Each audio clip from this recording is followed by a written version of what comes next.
안녕하세요. 스트로비스트 코리아의 권학봉입니다.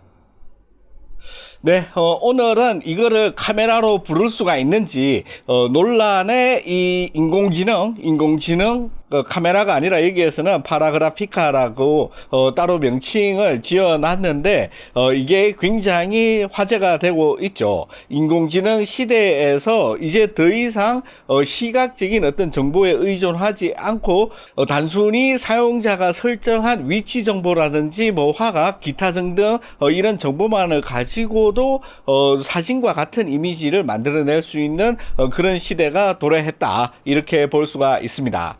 특히 비욘 카만이라는 이 아저씨, 이 그림에 보이는 이 아저씨가 외형을 굉장히 인상적으로 만들어 놔가지고 더욱더 화제가 되고 있는데 뭐 여러가지 뭐 논란이 있겠지만은 현재 우리가 살아가고 있는 이 시점이 옛날 전기기관이 처음으로 등장을 해가지고 막 산업혁명이 막 꿈틀꿈틀 이럴 때 막 대혼란의 시대, 거기와 굉장히 닮아 있다는 것은 사실이에요. 산업혁명 때는 육체 노동자가 가장 큰 타격을 받았다고 한다면은 현재 인공지능 혁명의 시대에서는 이 화이트 칼라, 이런 특히 예술가 이런 사람들이 첫 번째로 깃방망이를 콱 맞아가지고 날아가고 있습니다. 네, 그래서 본격적으로 이 아저씨가 어떤 카메라를 만들었고 도대체 이거를 카메라로 부를 수가 있는지 거기에 관해서 조금 더 상세하게 알아보도록 하겠습니다. 비욘 카만이라는 사람의 이 홈페이지에 들어가면은 자세하게 자기가 어떻게 했는지 굉장히 솔직하게 전부 다 적어놨어요. 그래서 보시면은 가장 인상적인 부분이 이 카메라의 모양이고 특히 안테나처럼 보이는 앞에 빨간 부분이 있죠. 이 부분이 굉장히 인상적으로 보입니다. 더불어 굉장히 잘생겼네요. 역시 미남이 뭔가 해야지 이게 확실히 임팩트가 있는 것 같기도 합니다. 아무튼 농담이고, 보시면은 이런 식으로 이제 작동을 하는데 결정적으로 이 스테이블 디퓨전, 옛날에 제가 리뷰를 해드렸던 사진과 거의 똑같은 품질의 이미지를 만들어 놓는 그 인공지능 그 코어가 있죠. 그 스테이블 디퓨전을 이용을 해가지고 궁극적으로 이미지를 만드는데, 그러면 이 카메라처럼 보이는 이 장치의 역할은 무엇인가? 이게 궁금하죠. 밑에 보시면은 아시다시피 우리가 이야기하는 프롬프트를 생성하는 보조장치다, 이렇게 현재 시점에서는 규정을 할 수가 있을 것 같습니다. 그렇기 때문에 이게 이 카메라 옵스큐라에서 온 말이죠. 이 카메라라는 말이. 그래서 이 카메라라는 정의에 들어간다고는 볼 수가 없을 것 같아요. 왜냐하면 이 카메라라는 거는 어떤 전자기파, 이런 빛과 같은 어떤 전자기파를 받아가지고 그거를 인간이 우리가 봤을 때 이 이미지로 보여줄 수 있는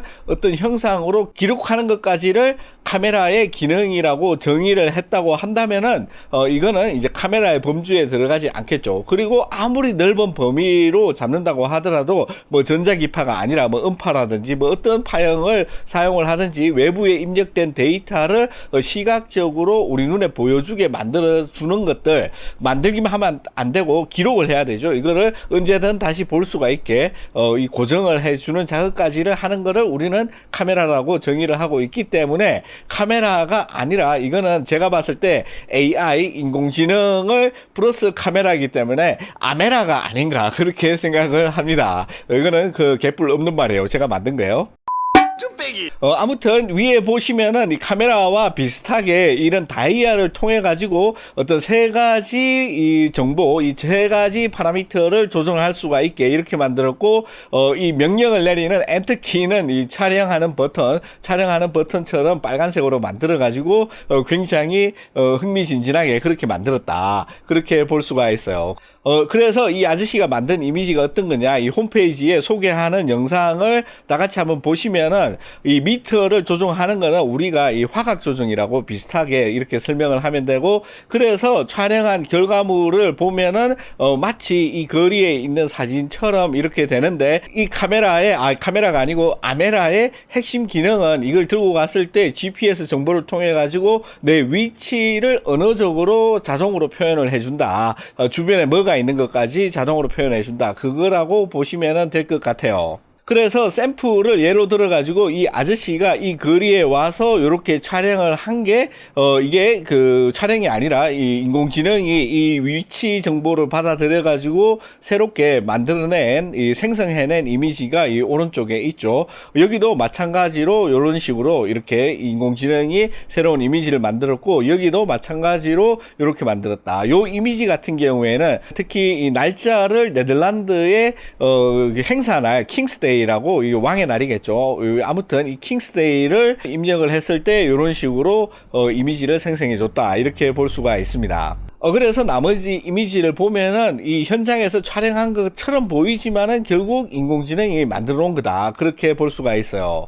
이 다이어그램 같은 경우에는 어떻게 이 프롬프트를 생성했는지, 이 프롬프트를 생성해 가지고 이 정보를 서버에 보내고, 서버에서 이거를 이미지로 만들어서 다시 재전송하는 그런 시스템을 이 아저씨가 만든 거죠. 그래서 여기 좀 들으시면은 여러분들 다 의문을 가지실 거예요. 이 앞에 이 빨간 안테나 같은 거는 어떤 역할을 하는지 굉장히 궁금해 할 겁니다. 저 역시 이 안테나가 제일 처음에는 라이드나 이런 것처럼 3차원 위치 정보를 이거를 받아가지고 AI를 만드는 거다, 이런 식으로 뭔가 그런 식으로 생기지 않았어요. 그래가지고 저도 그렇게 생각을 했는데 이 아저씨가 굉장히 잘 설명을 해놨습니다. 이 별코 두더지라 그러죠. 이게 정확하게 맞는지 모르겠어요. 이게 제 기억으로는 별코 두더지인데, 별코 두더지 코에 보면은 이런 식으로 여기 이런 촉각 센서가 쭉 달려 있습니다. 이 촉각 센서를 가지고 땅 속에는 이게 어두우니까 눈은 거의 태화되고, 이 촉각 센서로 이렇게 드듬드듬하고 냄새라든지 이런 화학적인 신호를 가지고 뇌에서 마치 우리가 사물을 보는 것처럼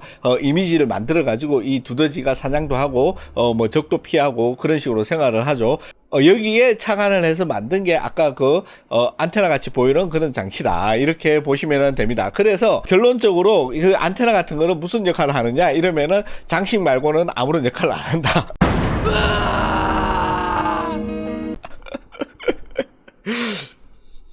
라고 이 공식 홈페이지에 잘 적어놨습니다. 그런데 이 아저씨가 왜 이런 장식을 달았느냐 하면은, 마치 이 별코 두더지가 우리가 시각에 의존하지 않고 다른 센서, 다른 감각을 이용을 해서 마치 시각적인 정보처럼 생활하듯이 우리가 어떤 사물을 바라볼 때 또 다른 어떤 통찰력을 부여해 준다, 그런 의미로 장식을 해가지고 이렇게 카메라 앞에 달았다고 합니다. 네, 약간 허무하죠. 물론 이게 뭐 어떤 장치나 뭐 이렇게 아까 제가 처음에 기대했듯이 라이다나 이런 것들을 이용을 해가지고 뭐 3D 뭐 위치 데이터나 뭐 이런 것들, 뭐 형상의 모양이나 이런 것들을 이렇게 인공지능에 더 투영해가지고 조금 더 그럴듯하게 했으면은 좋았는데, 그거는 아마 이 카메라를 보고 여러 명의 이제 또 이 공돌이들 이제 갈아 넣으면은 그런 게 나올 수도 있겠죠.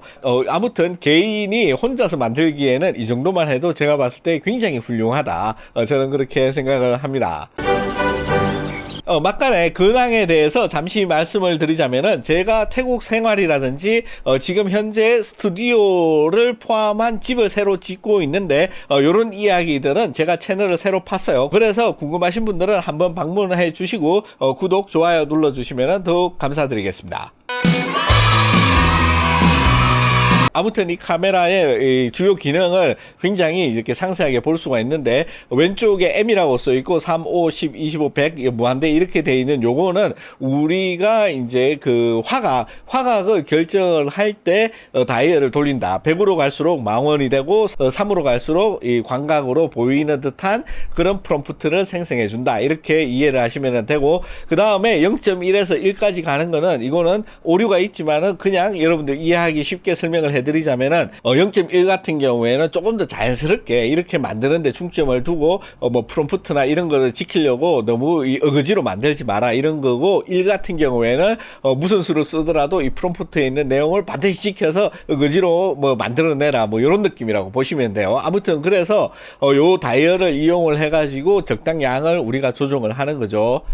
그 다음에 여기 있는 다이얼 같은 경우에는 0으로 갈수록 뎁스 필드 이런 것들이 얕아지고 화면이 흐릿해진다, 이렇게 보면 됩니다. 꼭 이게 인공지능이기 때문에 뎁스 필드라고 말은 못하지만은 화면이 약간 부옇고 이게 저퀄리티에 가까운 그런 이미지라고 보시면 되고, 100%로 갈수록 조금 더 뎁스 필드가 이게 깊고 멀리까지 선명하게 잘 보이는 고화질 이미지라고 보면 되는데, 그런 것들이 조금 모호하죠. 인공지능 그 스테이블 디퓨전을 사용해 보신 분은 아시겠지만, 아무튼 그런 값을 조정하는 거다. 그리고 여기 있는 셔터 버튼은 이런 이 GPS로 받은 위치 데이터와 위에서 선택한 세 가지 파라미터를 조합을 해가지고 만든 프롬프트를 서버로 전송을 해서 만들어진 생성된 이미지를 받아오는 역할을 하는 실행 버튼이죠. 실행 버튼. 이런 식으로 구성이 되어 있다. 이렇게 보시면 돼요.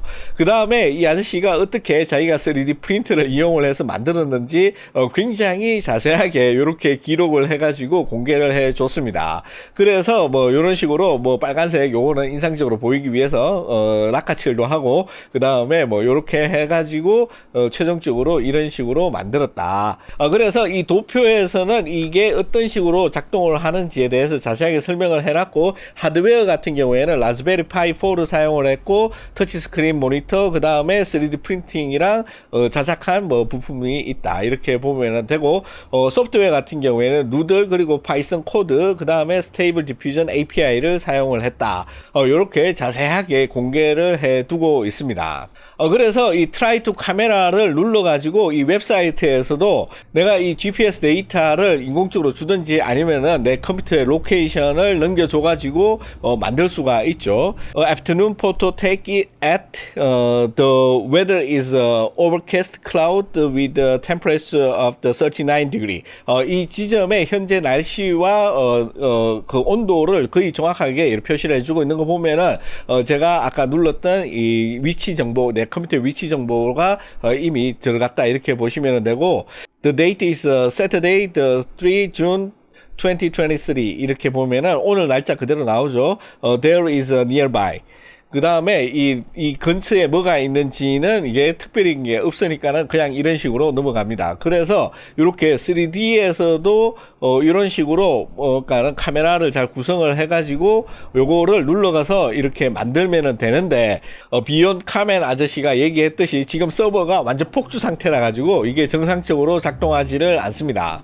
그게 조금 아쉽지만은 미국이 잠자는 시간, 새벽 시간대를 잘 맞춰가지고 해보면은 아마 가능할 것도 같기는 한데, 지금 완전히 인기 폭발이죠. 그래서 이게 잘 안 돼요. 아무튼 이런 식으로 새로운 개념의 어떤 종류의 카메라, 그러니까 제가 말했듯이 이게 AI 카메라, 인공지능 카메라이기 때문에 아메라다 이렇게 말을 했는데, 이런 것들이 서서히 등장하고 있다 이렇게 볼 수가 있습니다. 지금까지 우리가 카메라라고 알고 있고 인정을 해 왔는데, 미래에는 이런 종류의 장치도 카메라라고 부를 수도 있죠. 많은 것들이 옛날에 있었던 이름을 그대로 차용을 해가지고 최신 제품에 갖다 붙이잖아요.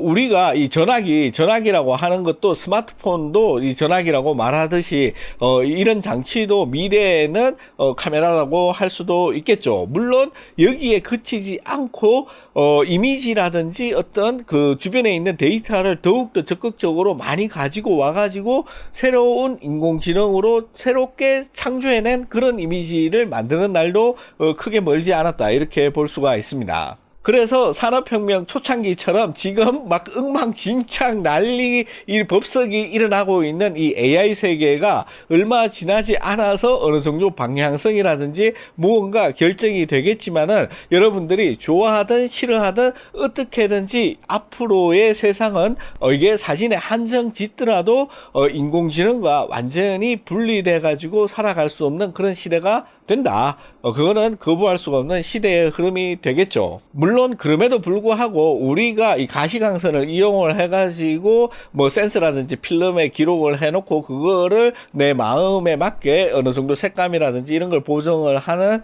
전통적인 사진, 우리가 부르는 전통적인 사진의 의미가 퇴색이 된다. 그렇게는 볼 수가 없을 것 같아요.